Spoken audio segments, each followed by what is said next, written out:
come and meet, fellowship, and hear what he has to say.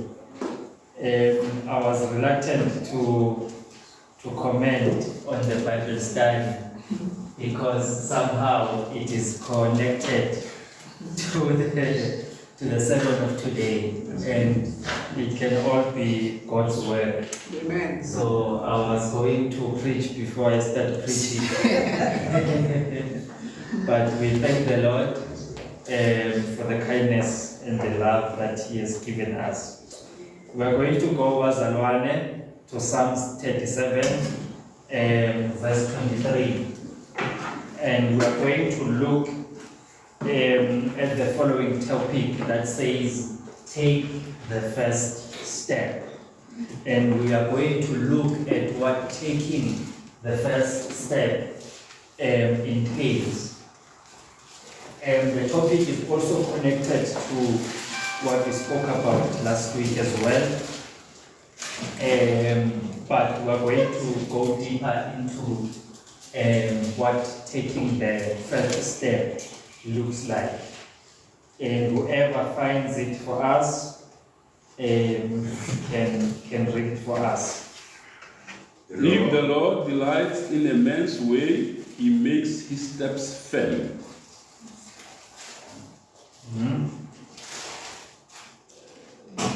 The Lord guides people in the way they should go and protects those who please Him. Can we also read it in Vernac? Psalms 37, verse 23.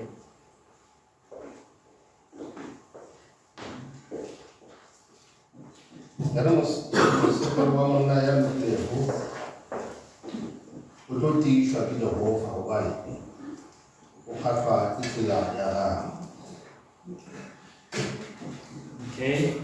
Iko Zulu. Oh, okay. Let me try and see it here.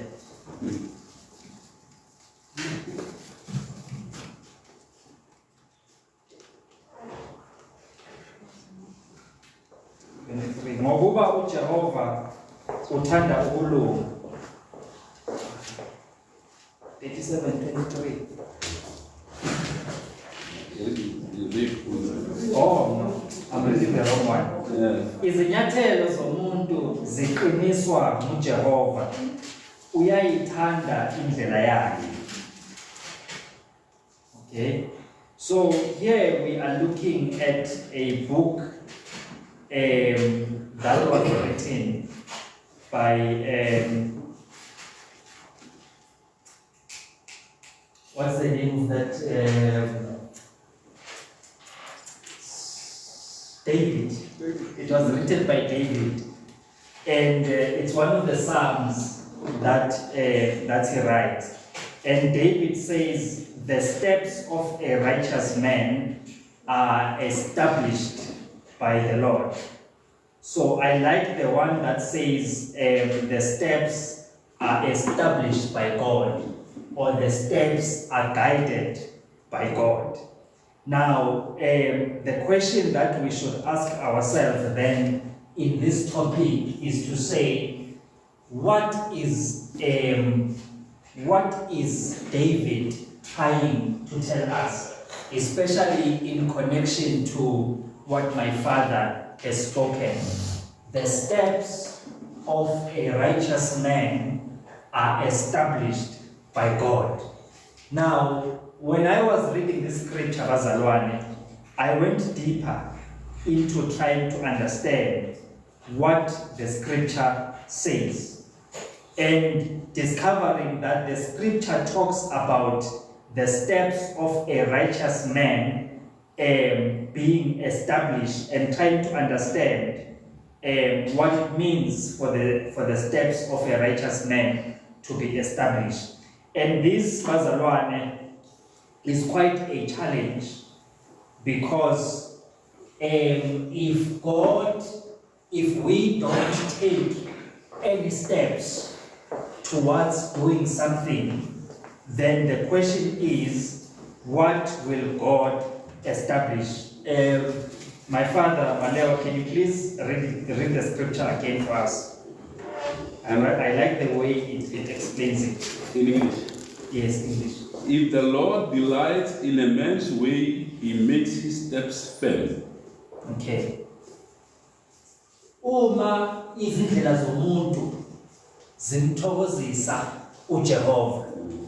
uJehova uqinisa inyathelo zakhe.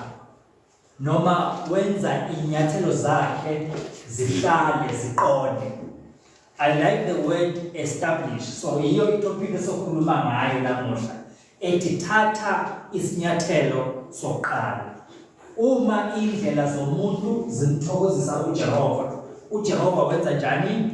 Uqinisa inyawo zakhe.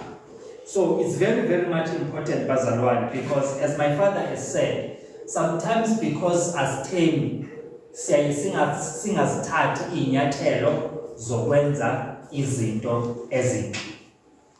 Sometimes siba namaphupho noma nama-ideas amahle, but singabi nakho ukukholwa ukuthi ukuthatha lama-ideas kuwalethe abe practical. So uma izindlela zomuntu zimthokozisa uJehova, uJehova wenza njani? Uqinisa inyathelo zakhe. So ukuze inyathelo zakho ziqine, kufanele wenze njani? Uhambe endleleni emthokozisayo ubani? uJehova.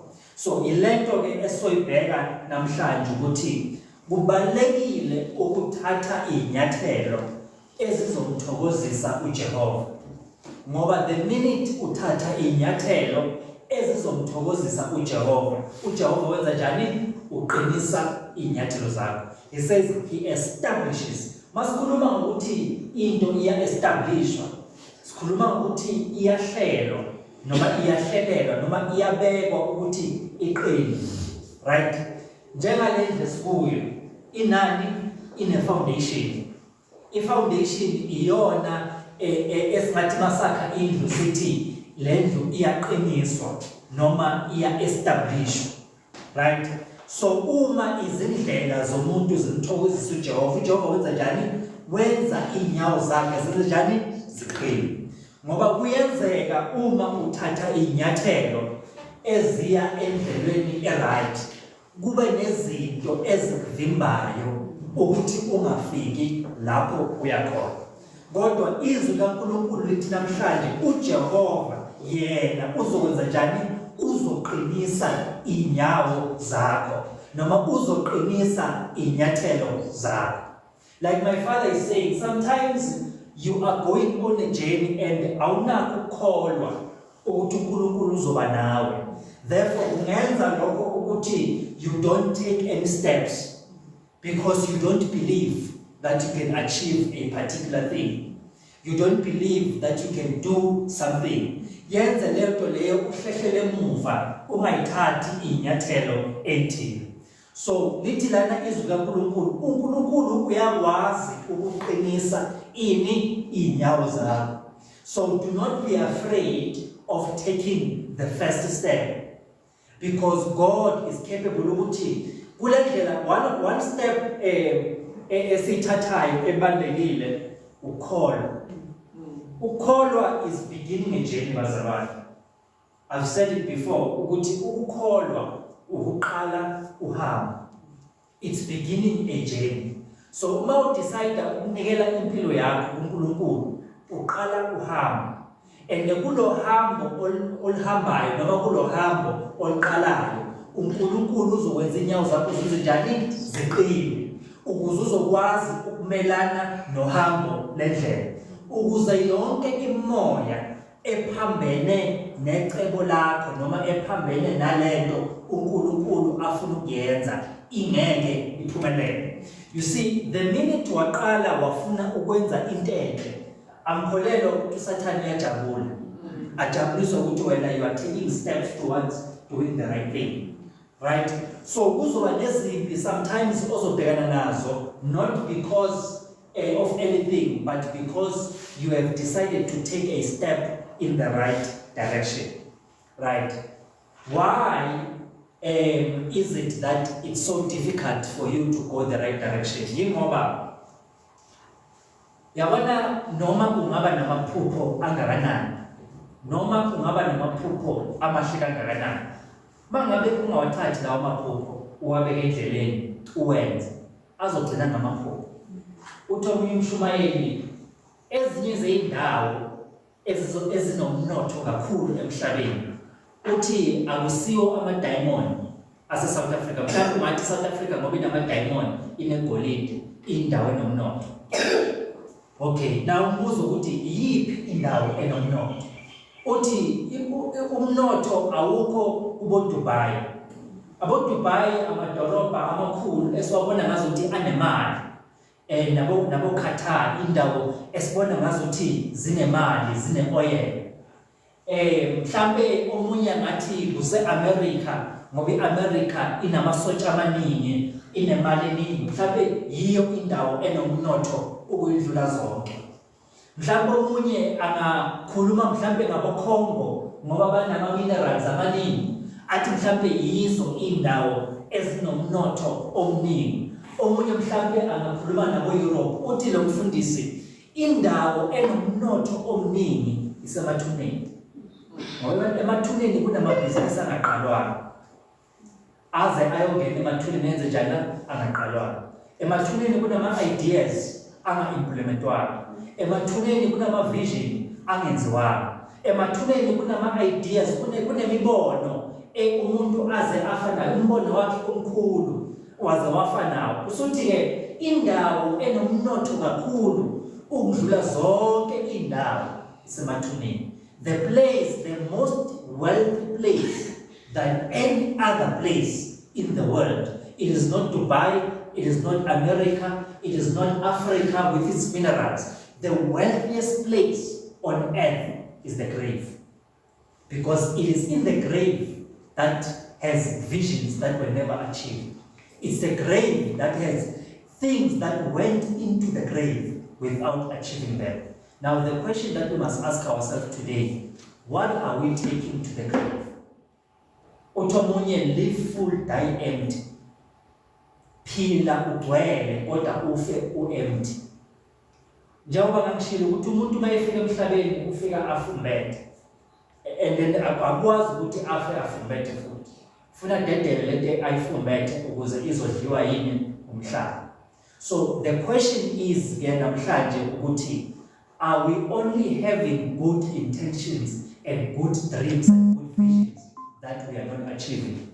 Because uma ngabe izinto ifiso zethu zezinhle zonke, kungenzeka size siyethuneni ifiso zethu zenze njani singafezekanga. Ziningi izinto ezinhle esiyiphuphayo, ziningi izinto ezinhle esiyifisayo, but uma ngabe singathathi inyathelo ezokuthi lezo zinto lezo zenzeke, siyoze sife lezo zinto lezo zenze njani zingenzekanga. So the different fana nokuthi uNkulunkulu lese yopha umuntu isiphiwo mhlambe iChristmas noma iBirthday, umnikeza ini isiphiwo, usirephile wasifaka ne-ribbon, wasirepha kahle wamnikeza sona. Now ukuze athole lento engaphakathi kufanele enze njani? Asivule, asidabule, avule zonke lezi zinto asuse noma ingaba yinhle le wrapping, but ufuna idabuke ukuze kuzotholakala into enjani ephakathi. Kunezinto esingeke siyithole singakadabuli. Kunezinto ngoba ukuze itholakale lento lapha phakathi kufanele kwenze njani? Kudatshulwe. Sometimes kuba ama-life challenges ukuthi kunento uNkulunkulu afuna ukuyikhipha kuwe, and ukuze uNkulunkulu afuna ayikhiphe lento kuwe ufuna wena udlule kuphi empini ethile. Kungenzeka mhlawumbe uNkulunkulu ufuna ukufundisa ukubekezela, but ukuze uthole ukubekezela kuza kurepwe ngani njenge-gift kuvalile. Kufuneka manje kube nezinto ezizokudabula ukuze kuve kubekezela kwenze njani kuphume. So that is why sometimes siba nalama challenges, but into engishoyo ukuthi good intentions do not equal to result. Imfiso ezinhle azivezi imiphumela enjani emihle. Akekho umuntu ongafuni ezulwini. Akekho umuntu ongafuni ezulwini. Sonke siyakufisa ukuya kuphi? Ezulwini. Kodwa ngeke uze ezulwini ungatholanga yini? Ukusindiswa. Right? Angeke uze ezulwini ungamukela ngubani? uJesu Kristu njengenkosi nomsindisi. Right? So unesifiso esihle. Kodwa ukuze usithole isifiso esihle kunento efanele njani uyenze. And what do? You obey the gospel. Right? We all wish that the church can be great and can do exploits and can achieve great things. We wish it. But we must match the good intentions with what? With practical steps. Because otherwise, sizoba ngama dreamers. Kwakhona advert ethi Vusi is a big dreamer. Right? But akagcinanga ukuba big dreamer. Wathatha ama dreams wawebeka wawenza practical. Wase now wenza ama practical steps ukuze ama dreams enze njani afeze. Even nala ubhalwe vision. This is what we call a vision statement. Vision statement isho ukuthi this is what you want to achieve. But ke manje mission statement isho ukuthi these are the practical steps or these are the practical things that you are going to do to achieve the vision. Right? So a vision is useless when there are no practical steps that are attached to it. Umbono uyize uma ngabe kungekho umuntu ozothatha awubeke phansi awufezekise. Whether it's corporate or webandla noma it's personal okwakho. Mabe kunezinto efisayo wena empilweni ufuna uthatha inyathelo ukuze lezi zinto zenzenjani zifezeke. Otherwise uzoba yifiso kuphela. Ufana nomuntu bathi is daydreaming. Masithi umuntu is daydreaming sisho ukuthi kune movie edlala la enhloko. Mara le movie le funa iphume la enhloko ibonakale kuphi emhlabeni. And angeke ize iphume enhloko ibonakale ungayenza njani ungakathathi inyathelo. Sikhulume last week about seed management. Imbewu le angeke ihlahla sikhulu imbewu ngenze njani ingakangena emhlabathini. Noma ngabe ungaphupha kanjani benamaphupha amahle angakanani until you take the first steps lawo maphupho lawo ngenze njani afezeke. And there is no other person who's going to make those dreams and visions and whatever you wish to happen without you. The minute kwaba nento uNkulunkulu mhlawumbe ayihlalisayo noma kwaba nento ehlala kuyo ethi ngifuna ukwenzela uNkulunkulu ukuthi kungahlala kube iphupho aze abuye uJesu azoshithi bandla kuyiphupho uma ngabe wena ungathatha steps wawenza. Because sometimes siyahlala njengabazalwane siyahlala njengabantu sibe nezinto ezinhle esifuna ukuzenza but relax. Mhlawumbe sirelaxiswa ukuthi siyasaba, we don't have enough faith, we don't believe that God can establish our ways. Mhlawumbe siyahlala because we are lazy. Mhlawumbe siyahlala because we are intimidated by what we are supposed to do. But all I'm saying is we must take the first steps and go and do what God wants us to do. Kuyenzeka umzalwane abe nofuqufuqu, abe nogqozi, abe the desire to want to help the poor, but until he takes the steps of saying, I am taking the steps of helping the poor, it will only be a dream. If umzalwane noma umuntu une desire about doing something with his life, it will remain a desire until you take the first step. Right? Kuzoba iphupho until wena uvuka uthi I'm going to take the first step towards achieving the goal. That is why good intention does not equal to results. Uma ngabe uNkulunkulu wayenesifiso sokuthi asindise umhlaba. Ngomkhumbi kaNoah nangoJesu Kristu. Kwakuyisifiso sikaNkulunkulu. But uNkulunkulu azange ahlale esifisweni. Wathumela indodana kaNkulunkulu ukuthi yenze njani izofela abantu. uNkulunkulu wayenesifiso sokuba nabantu abazomdumisa benze intando yakhe nabantu azoyibuka kubo. Wakhuluma ngomlomo. Lithi iBhayibheli 6 days wasebenza ngosuku lwesi7 waphumula. He rested from what? From his work. Because even if God wanted something to be done, he had to work. Right? So that's why unosuku lwe-7 lapho khona lithi Bible khona he rested, right, from his work, right. Hayi ukuthi nathi funa siphumule ngosuku lwe-7 ngoba thina sasinoJesu ophumula kwethu, but lithi Bible he rested. Why? He had a vision, he had a dream, and then he decided to put that dream into practice, and here is creation worshiping God. Now you are the image of God. You are the child of God. You resemble God in certain aspects. So what are you creating? What is in your mind? uNkulunkulu emqondweni yakhe wayenabantu, wayenendalo. Wasiyaqala insuku ezo-6 akha indalo, adala umuntu. Lapho lithi khona iBhayibheli wambumba umuntu ngani ngomfanekiso wakhe. Uma ngabe thina sithi-ke simfuzela uNkulunkulu, one of the ways esimfuza ngayo ukuba creative. One of the ways esimfuza ngayo ukwenza izinto zenze njani zenzeke. Now umbuzo uthi imaphi amaphupho onawo for yourself, imaphi amaphupho onawo for abantu, and what are you doing to achieve them? Because unfortunately they won't achieve themselves. Right? Sikhuluma sithi if you want to start something, utomonye ithenye ingoma yakudala sakhula ithi uzoyithola kanjani hlele khoneni. Things will not come to you. Good things, lezinto ozifisayo ngebandla, lezinto oyifisayo with your personal life, lezinto oyifisayo, they won't come to you, but they will require you to go to them. Right? So good intentions does not always equal to a good result. If you want to be spiritually matured, you can't be spiritually matured without reading the Bible. Right? Okay, here's another thing that every problem yithi-ke njengabantu siphila. Ukuthi njengoba siphila singabantu, we have desires, right? We have things we like doing and we have things we don't like doing. Sinezinto esithanda ukuzenza, sinezinto esingathanda ukwenzenjani ukuzenza. Right? Kunalento ekuthiwa i-junk food.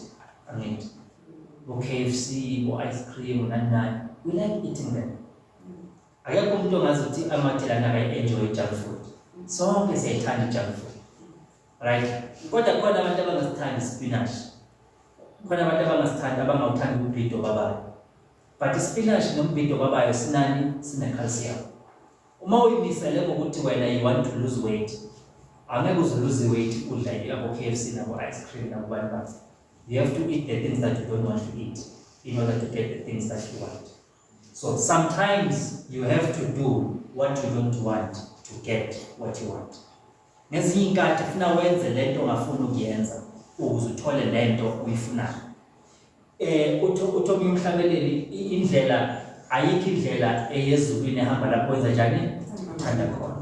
The problem with us as human beings, we want things to go our own way. There are certain things that we want, but we want to get it our own way. Kunezinto esifunayo noma esifuna zifezeke, but sifuna zifezeke ngendlela yabani ngendlela yethu. So the minute uthi wena ufuna ukukhula evangelini, ufuna ukwazi iBhayibheli kakhulu, ufuna ukuba matured noma strong ekukhuluma kuze noma kufika umuntu amphikisa ngeBhayibheli ngikwazi ukumphendula ngeBhayibheli. But what will happen for you to do that, to get to that level? You have to read the Bible every day, even when you don't feel like reading it. But what happens to us? We only want to read the Bible when we feel like reading it.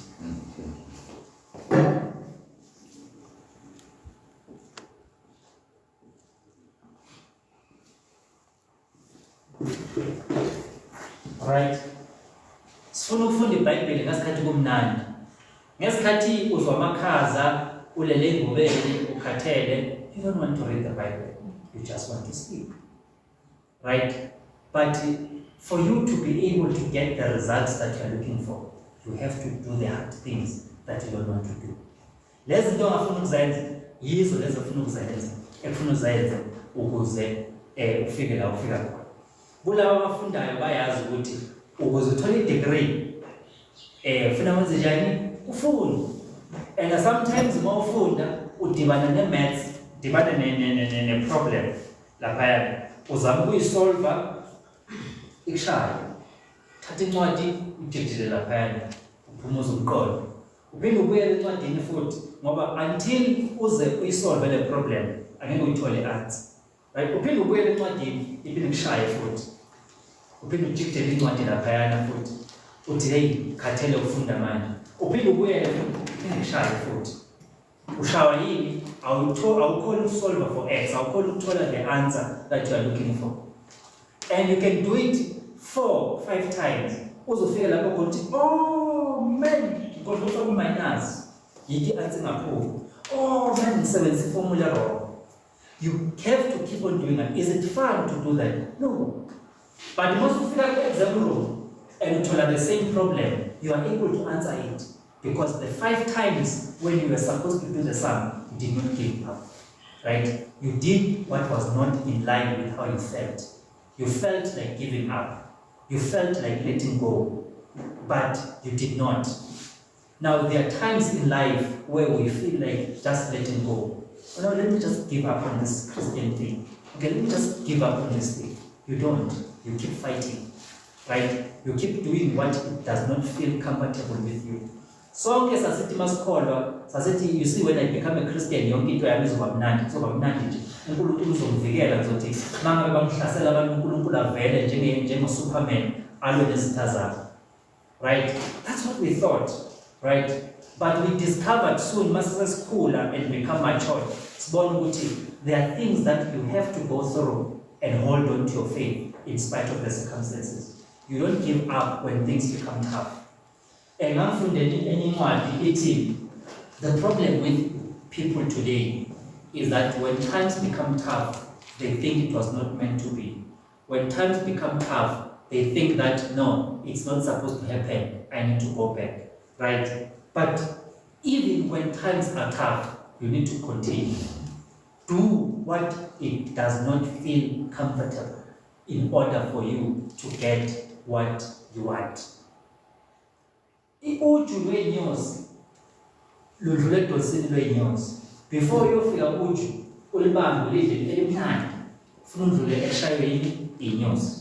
Sometimes by the time ufika ujwini ihleli ivalekile umlomo uvukele ungaka. Why? Because uzufika kulo uju olumnandi lapha phakathi ufuna udlule kuphi enyosini. Now yonke into enhle, it seems like idlula endaweni enjani difficult. Yabona mobona abantu ba graduate abagcoka amajazi, don't think ukuthi that was simple. I think it's tough. Ukufunda is very, very tough. Uvuka ebusuku abanye while abanye ba enjoy life. Ngathi kwelinye ilanga when you go to school, mama ya somewhere, you must understand the purpose of why you are there. Right? Understand the purpose. If it's an institution, if it's the church, if it's serving God, understand the purpose, right? Because sometimes we feel a Romania phone, we have a pandemic calico.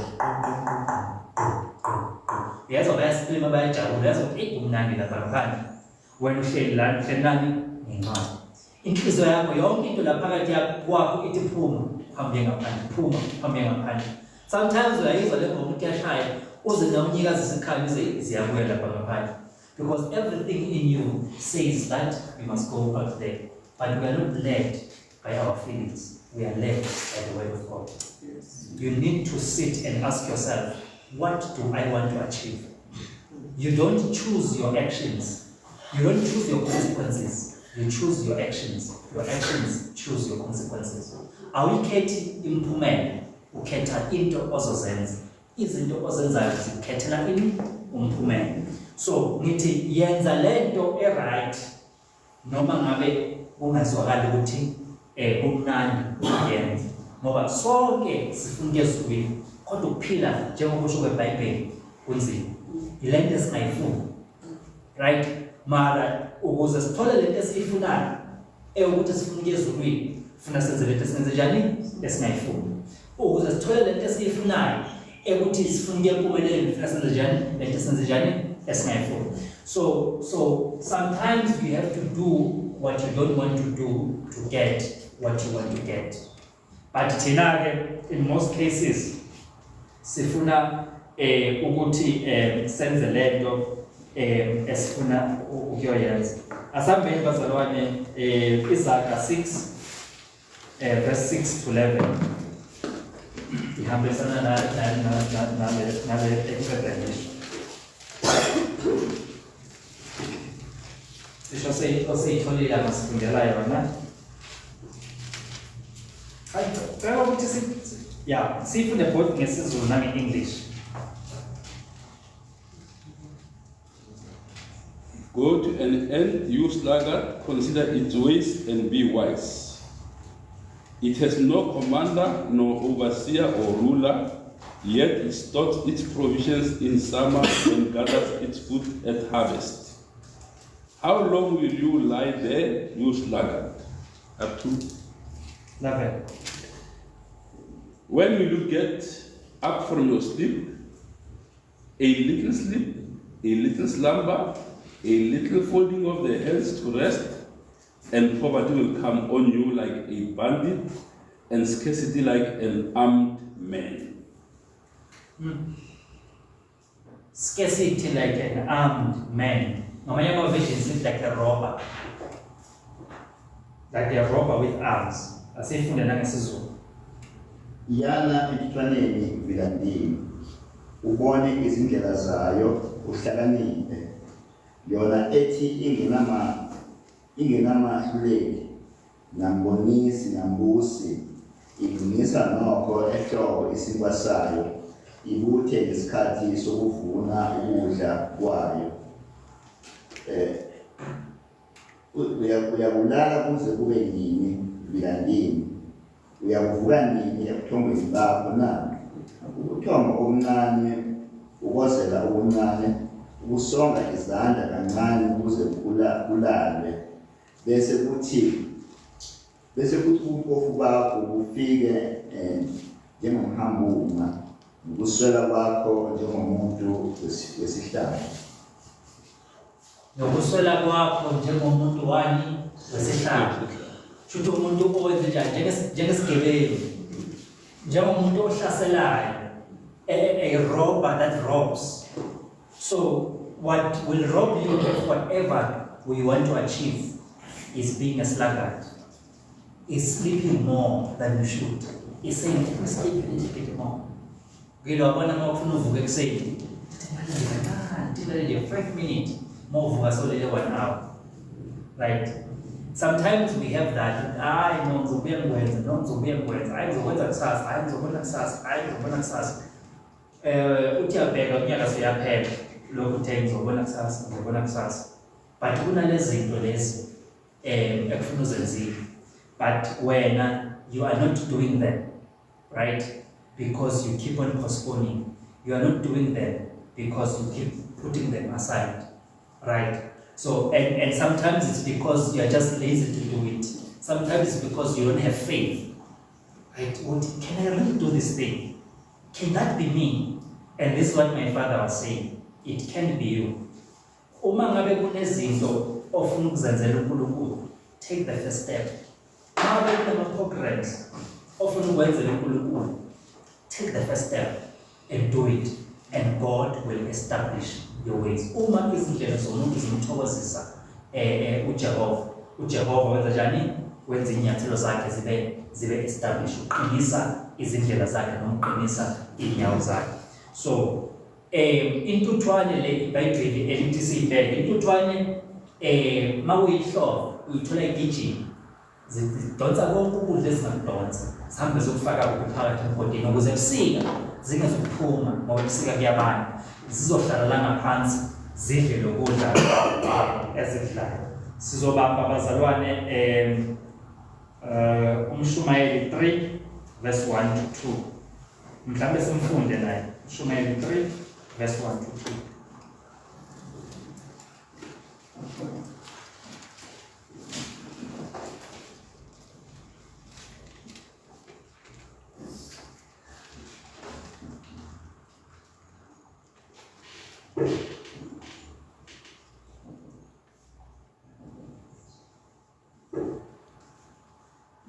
konke kunesikhathi sakho, yonke indaba inomzuzu wayo phansi kwezulu.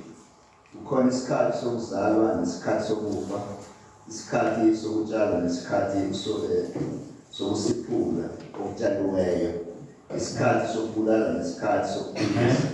Yonke. Or isikhathi When we say 1 to 2. or 1 to 2. 1 to 2.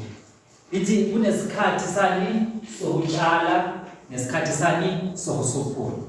There is a time to plant and a time to uproot. Right? But in God's Almighty, there is an appointed time for everything. Yonke into inesikhathi sayo. Now, here's the problem. Kwamanje njengoba siphila, we are in the last days. Masikhuluma ukuthi these are the last days. Sikhuluma ngani ngesikhathi. Masithi insuku zokugcina esikuzo lezi. Sikhuluma ngani ngesikhathi. Izofika khona lapho isikhathi sikhona sinjani sidlula. Uma uJesu esebuya ezolanda ibandla, isikhathi sobe sinjani sesidlulile. Kanjalo njengoba siphila emhlabeni, siphila ngamasizini. Manje siphuma ehlobeni manje singena ebusikeni. Kunentwasahlobo, kunehlobo, kunobusika. Right?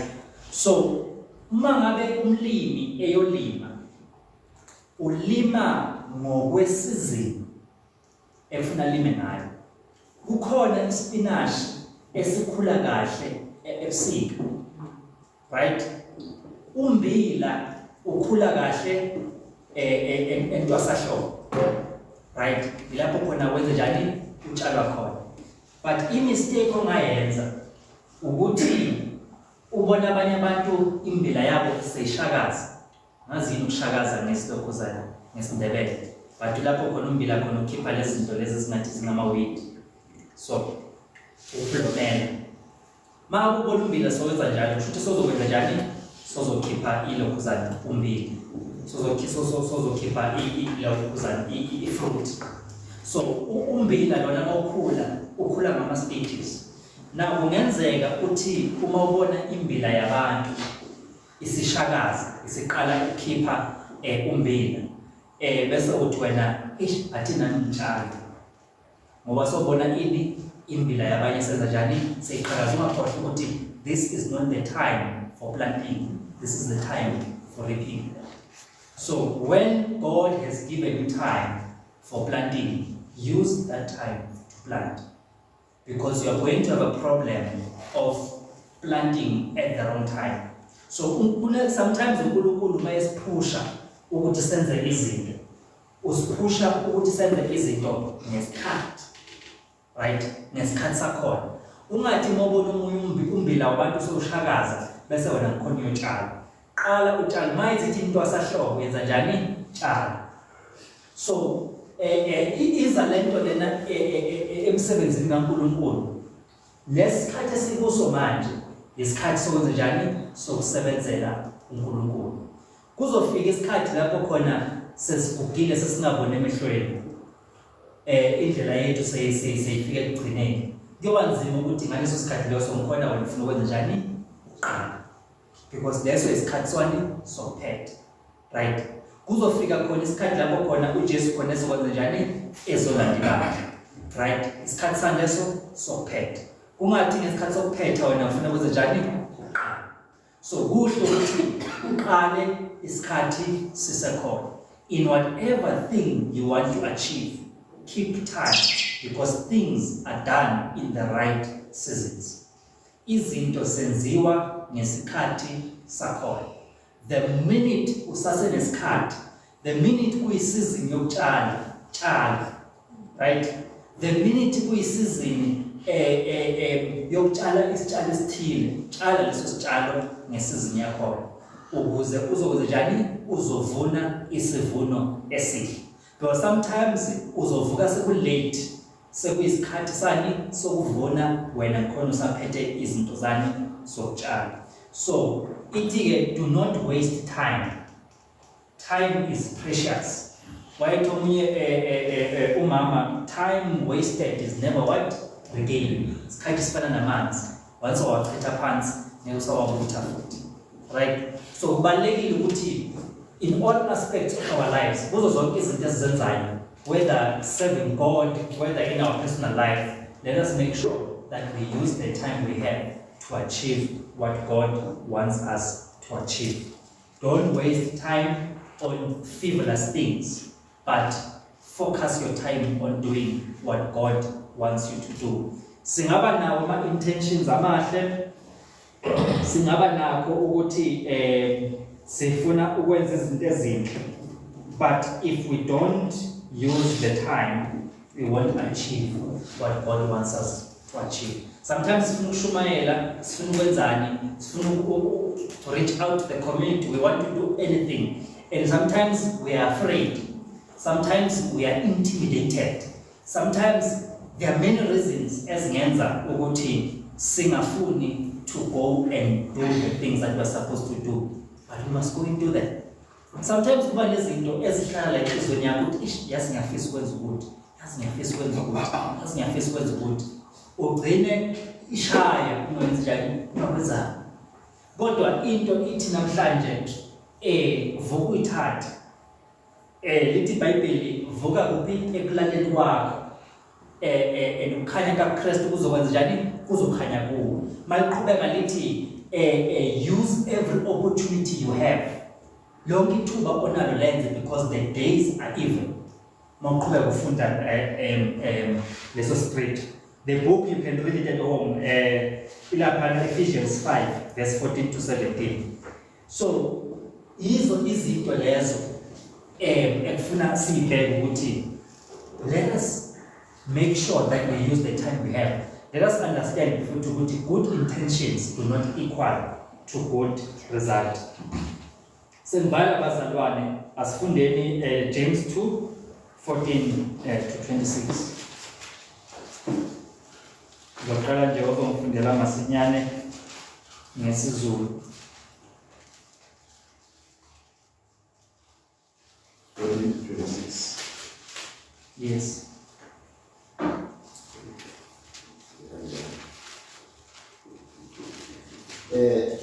Nisizani bazalwane bami uma umuntu ethi unokukholwa kepha engenayo imisebenzi na?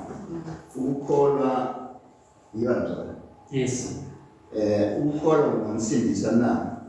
Uma umzalwane noma umzalwanekazi behambaze beswela ukudla kwemihla nemihla, kusho omunye kini kubo ukuthi hambani nibe nokuthula nifudumale nisuthe, kepha ningabaphi lokho okudingwa ngumzimba. Lokhu kusizani na? Kanjalo-ke nokukholwa uma kungenayo imisebenzi kufile ngokwakho. Kepha omunye uyakuthi wena onokukholwa mina nginemsebenzi, ngibonise ukukholwa kwakho ngaphandle kwemisebenzi, nami ngizakukhombisa ukukholwa ngemisebenzi yami. Wena uyakholwa ukuthi uNkulunkulu munye na? Wenza kahle, namadimoni ayakholwa athuthumele. Kepha umuntu ongelutho uyathanda ukuqonda ukuthi ukukholwa ngaphandle kwemisebenzi kuyize na? U-Abrahama ubaba wayengalungisiswanga yini ngemisebenzi enikela ngendodana yakhe Isaka e-altare na? Uyabona ukuthi ukukholwa kwasebenza kanye nemisebenzi yakhe, nokuthi ukukholwa kwapheleliswa nemisebenzi. Kwagcwaliseka umbhalo othi kepha u-Abrahama wakholwa uNkulunkulu, kwabalelwa kuye ukuthi ukulunga, wabizwa ngokuthi umhlobo kaNkulunkulu. Niyabona ukuthi umuntu uyalungisiswa ngemisebenzi kungekukholwa kuphela. Kanjalo-ke noRahabi isifebe wayengalungisiswa ngemisebenzi yini ezamukele izithunywa. So into engizovala ngayo ke bazalwane ile ukuthi a journey of 1,000 steps begins with one step. ushuthi indlela le esifuna ukuyihamba enkulu iqala ngani ngestep soqala. Because sometimes siyazicomplicate izinto sicabanga ukuthi lento engifuna ukuyenza inkulu noma lento engifuna ukuyenza is almost impossible to do. But sithi start with the first step. Uma udla ilokhuzana ufuna ukuqeda elephant indlovu. Uma ufuna ukudla indlovu iqede uyidla kancane iziphele. Angeke uyidle yonke same time enjani iphele. It's impossible. So kunamanye ama-tasks that look impossible, but just take them one step at a time. Uyidla kancane ize ifike lapho enjani iphela khona. So that is what God is expecting us. A journey of 8,000 miles begins with a first step. We all have where we want the church to be. We all have where we want our personal lives to be. It begins with taking the first steps. The minute you fail, you take the first steps, we believe that God will establish the steps that comes after. Abanye bathi ulwazi lungamandla. Kodwa lamandla lawo awasebenzi mangabe engenze njani angasetshenziswa. You can say knowledge is power, but that power, if you don't put it into practice, then it becomes useless power because it stays without being used. But when you take that power and put it into action, then that power has got significance. Mawuqala uthatha lamandla uwenza njani uwasebenzisa. Lamandla enza njani aba nomsebenzi. Ufana nomuntu unemoto inopetrol kodwa ungayidrive noma ungakwazi ukudrive. Right? Uphethe amandla mara ukwazi ukwenza njani ukwasebenzisa. And then ukuze ufike eThekwini udinga ukwenzani ukufaka isikhiya wenza njani udrayise unyathele imoto isuka. Ukuthi une full tank akusho ukuthi uzofika eThekwini. Ufika eThekwini kusho ukuthi wenza njani ulenza njani udrive. So sometimes sihlala nama full tank and then kunezinto esifuna ukuzi-achieve njengoba asho ukuthi i-full tank ikhona, uNkulunkulu ukhona, amandla kaNkulunkulu akhona. What is left for us is to take the steps towards achieving what God wants us to achieve. Mhlawumbe unephupho lokusebenzela uNkulunkulu, yazi ngifuna ukwenzela uNkulunkulu nokunokuthi. Yazi ngifuna ukuqala ukuseva in the church. Yazi ngifuna ukuqala ukukhonza uNkulunkulu ngale ndlela. When are you starting? What are you waiting for? Take the first step and start working towards God. Thatha isinyathelo sokuqala usebenzele uNkulunkulu. Lento ofuna ukuyenza ayizokwenzeka until uthatha inyawo. Ngelinye ilanga abafundi basemkhunjini uJesu uyafika uhamba phezulu kwamanzi. Bayathuka bathi nasi sipoko. So kubathuka bathi nasi sipoko. Usuyabachazela ukuthi no ningasabi ngisona isipoko yini. Usathi uPetro uma kunguwe thani ngize kuwe. Uthi uJesu yes. Now kwadingeka uPauli noma esala kwadingeka enze njani akhiphe unyawo enze njani abeke phezulu kwamanzi. The step of faith, right? Kwadingeka ukuthi manje akhiphe unyawo abeke phezulu kwamanzi.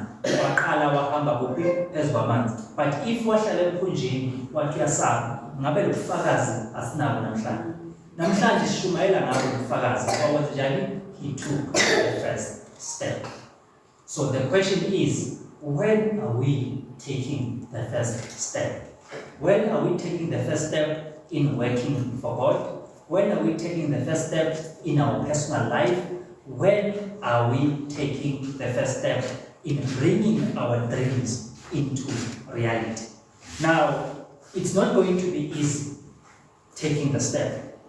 It's not going to be easy. Sometimes you will try something and it will fail. And you try another one and it fails. And you try another one and it fails until you reach the one that succeeds. Uyenze utshale imbewu kube nesomiso imbewu ife.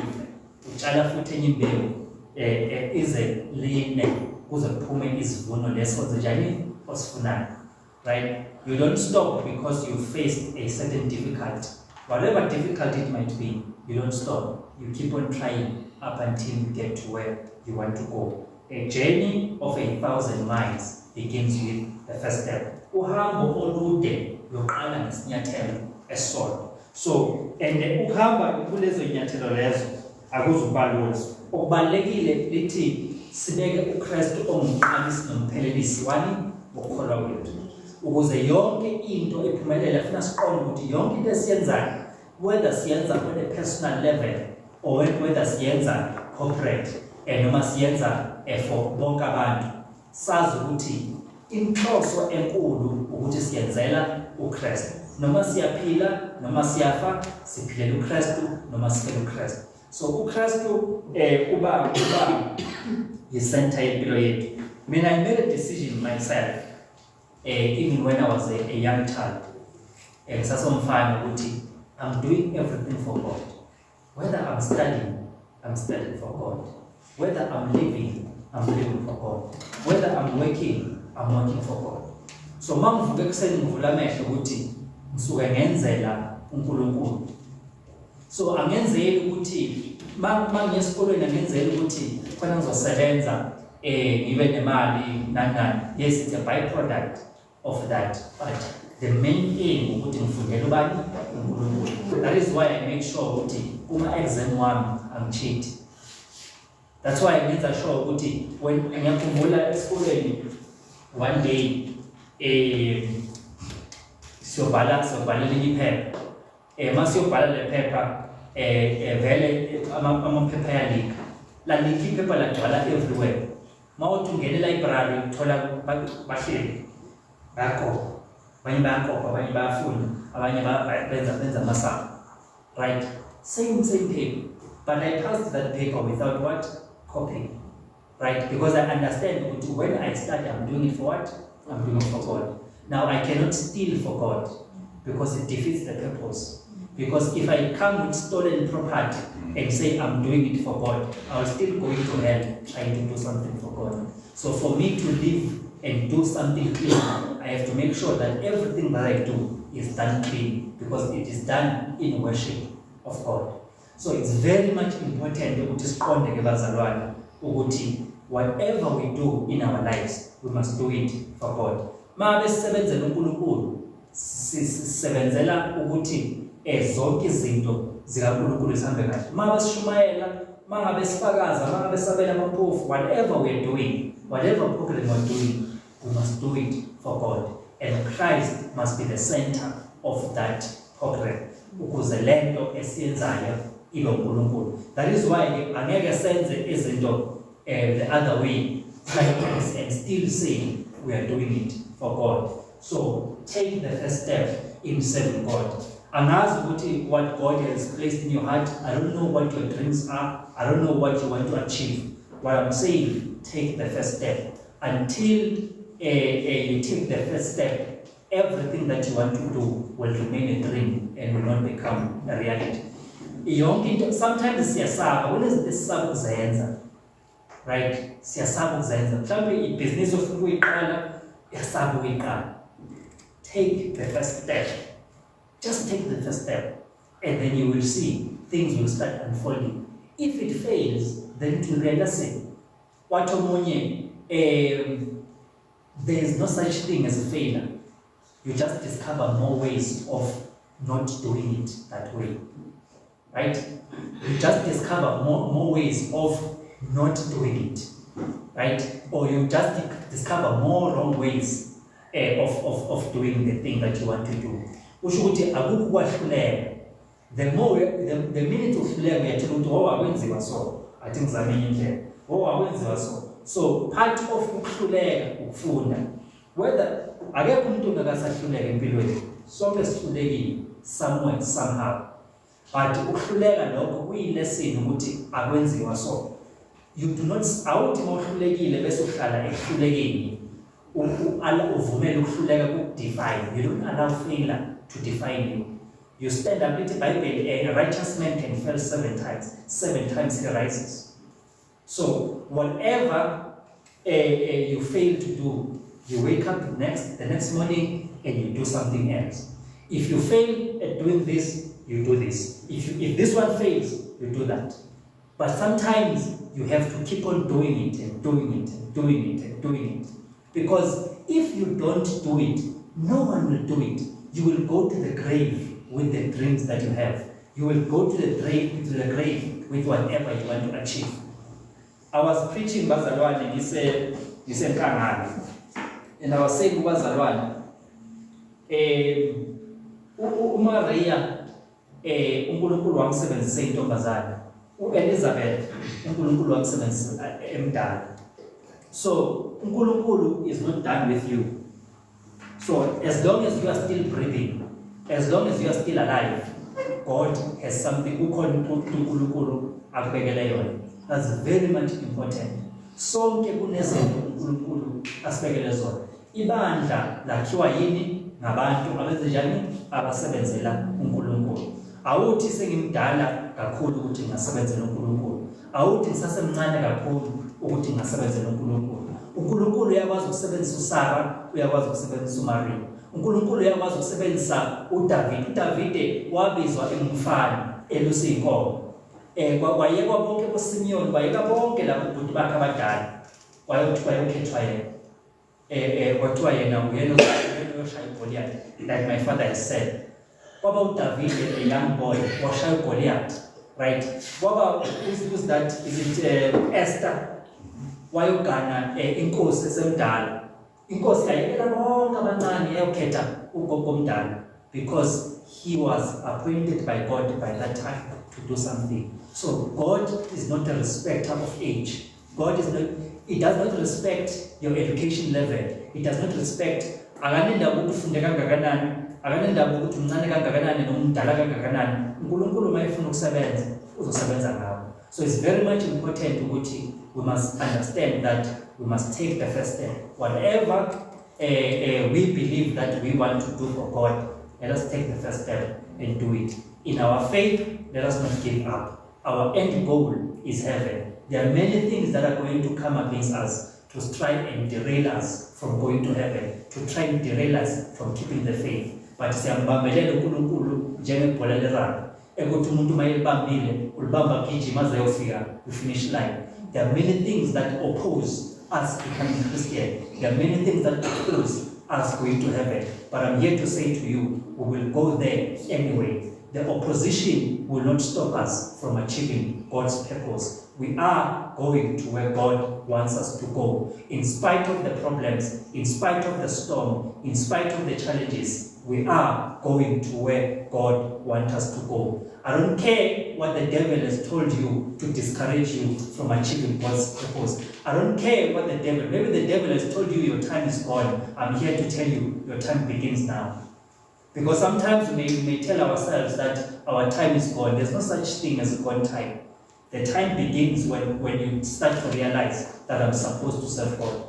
I don't know what to Satan uteleni wathi yekela ungasayenzi ungasaqhubeki vele sohlulekile. There's no such a thing. As long as usaphefumula usaphila ushuthi kukhona into uNkulunkulu akubekele yona. Let us go tomorrow. Let us go as we go on alive and take the first steps to achieve God's purpose. There is no old, there is no young. Asikho isikhathi esidlulile, asikho isikhathi singakafiki. All we have to do, take the first step, trust in the Lord, and He will order your steps. Thank you very much.